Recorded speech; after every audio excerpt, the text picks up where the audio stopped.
हर एक मतलब की खबर आपकी, देखिए यूपी सुपरफास्ट में।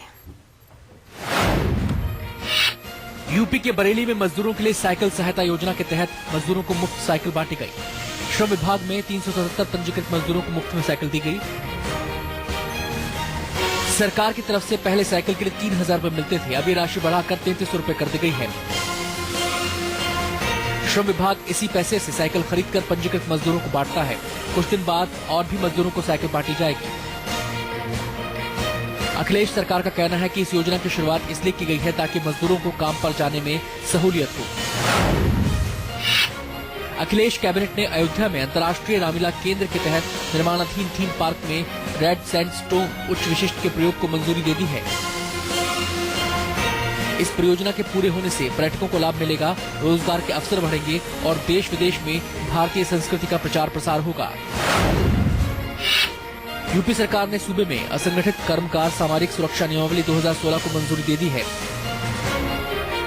इस नियमावली के अमल में आने से असंगठित मजदूरों को केंद्र सरकार की अधिसूचित 10 योजनाओं के साथ भविष्य में विभिन्न अन्य सामाजिक सुरक्षा योजनाओं का लाभ मिल सकेगा। इसी प्रकार इस संबंध में राज्य सरकार द्वारा भी अधिसूचित की जाने वाली भावी योजनाओं का लाभ भी उन्हें मिल पाएगा। प्रदेश में असंगठित कर्मकारों की संख्या लगभग 4.5 करोड़ है।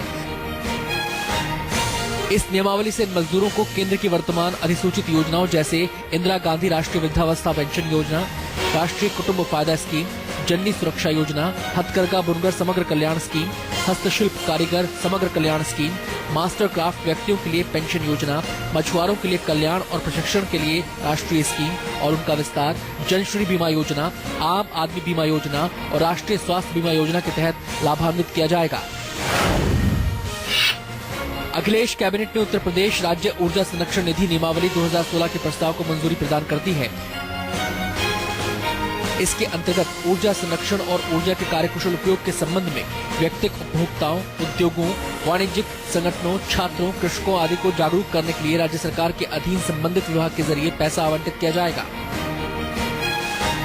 इसके तहत कार्मिकों और विशेषज्ञों के प्रशिक्षण के लिए भी पैसा उपलब्ध कराया जाएगा। ऊर्जा संरक्षण के लिए उपकरणों के सत्यापन के लिए परीक्षण की सुविधा विकसित की जाएगी और प्रमाणीकरण प्रक्रिया विकसित की जाएगी। ऊर्जा कार्यकुशलता केंद्र और केंद्र सरकार की योजनाओं में प्रोत्साहन के लिए जरूरी कदम उठाना और ऊर्जा संरक्षण से जुड़ी परियोजनाओं को विकसित और निष्पादित करना भी इसी का हिस्सा है।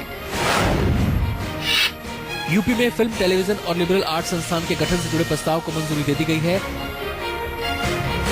इस संस्थान को लखनऊ विश्वविद्यालय से संबद्ध किया जाएगा। संस्थान की स्थापना के लिए 5 करोड़ रुपए का आवंटन प्रदान किया गया है। अखिलेश कैबिनेट ने संस्था के गठन को हरी झंडी दिखा दी है। इस संस्थान के गठन का मकसद यूपी में फिल्म निर्माण और अभिनय की प्रतिभाओं का विकास करना है।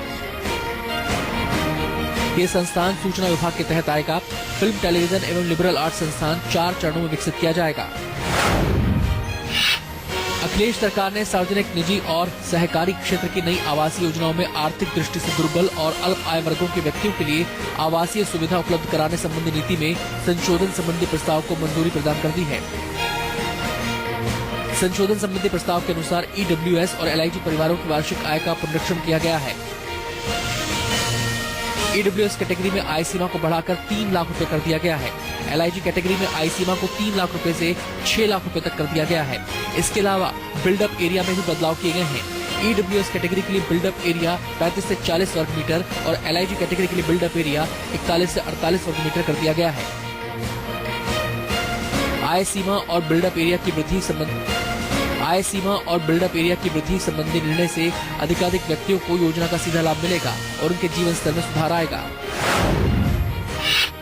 यूपी सरकार ने राम मनोहर लोहिया पंचायत सशक्तिकरण योजना की गाइडलाइंस को मंजूरी प्रदान कर दी है। लोहिया पंचायत सशक्तिकरण योजना राज्य सरकार द्वारा 2015-2016 में परिकल्पित की गई थी। वर्ष 2015-16 के केंद्रीय बजट में राजीव गांधी पंचायत सशक्तिकरण अभियान को केंद्रीय सहायता से डिलिंक कर दिया गया था, जिससे पंचायतों में ई गवर्नेंस लागू करने में कठिनाई आ रही थी। राज्य सरकार पंचायती राज संस्थाओं में ई गवर्नेंस की स्थापना के लिए प्रतिबद्ध है। पंचायती राज संस्थाओं में ई गवर्नेंस की वृद्धि करना ही इस योजना का मकसद है। ये योजना 100% राज्य सरकार द्वारा वित्त पोषित योजना है। योजना के संचालन के लिए राज्य स्तर पर 2 समितियों का गठन किया जाएगा। प्रमुख सचिव पंचायती राज विभाग की अध्यक्षता में ई पंचायत स्टेट रिव्यू कमेटी गठित होगी और निदेशक पंचायती राज की अध्यक्षता में कार्यकारी समिति का गठन किया जाएगा।